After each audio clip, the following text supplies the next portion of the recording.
Welcome back to Scotty's Hobbies. Today we're working on this 2021 Honda CR-V. Real fast, we're going to be changing the cabin air filter on this thing.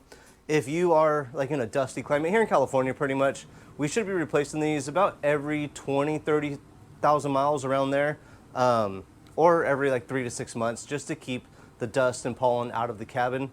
This one's not too bad. They get way worse. One thing you're going to have to look at is the airflow on that. I'm going to show you which way to do it, but 2021 Honda CR-V, save yourself a ton of money. Look for a link in the description below to get one of these cabin air filters.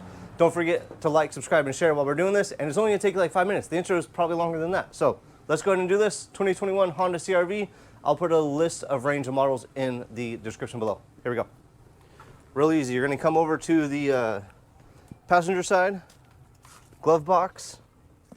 Like really the hardest part of doing this whole job, and I've already replaced it. I'm just making the video to show you guys because like my customer came to me and said it was gonna be like $100. So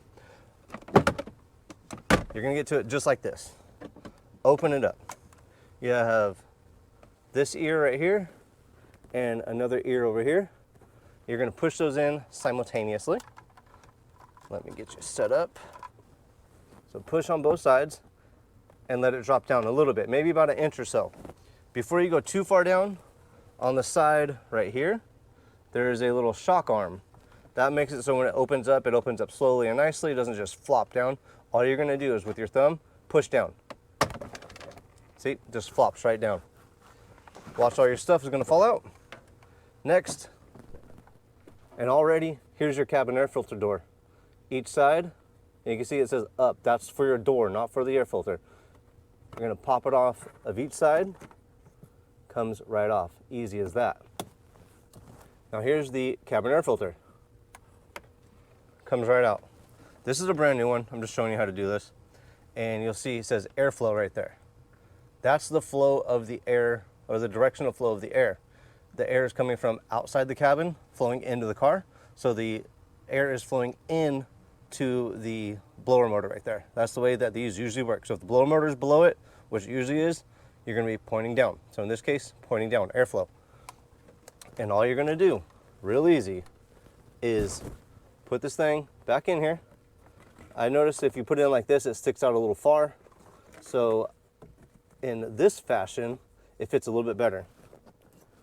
Get the cabin air filter door with the up arrow pointing up, and bow, that's it. Shut the glove box, come back over here. You're gonna line up the shock arm with the little hole, click it into place, and that's it. Now, you have changed your cabin air filter for pennies on the dollar. Look for a link in the description below, less than 20 bucks. I usually recommend get a couple of these when you're buying them, just so you have them in stock and around, and it's just easy to change. If you go pick one up at a parts store, the cabin air filter, make sure you get a HEPA filter. Those are my favorite. That keeps most of the pollen, dust, all that stuff out of the cabin. I paid, I think it was like 25 bucks for this cabin air filter on short notice. So save yourself a bunch of money, do it super quick. Thanks for checking out Scotty's Hobbies. Make sure to like, subscribe, share, check out the video library for a ton of automotive helpful DIY videos, and I will see you guys on the next hopefully helpful video.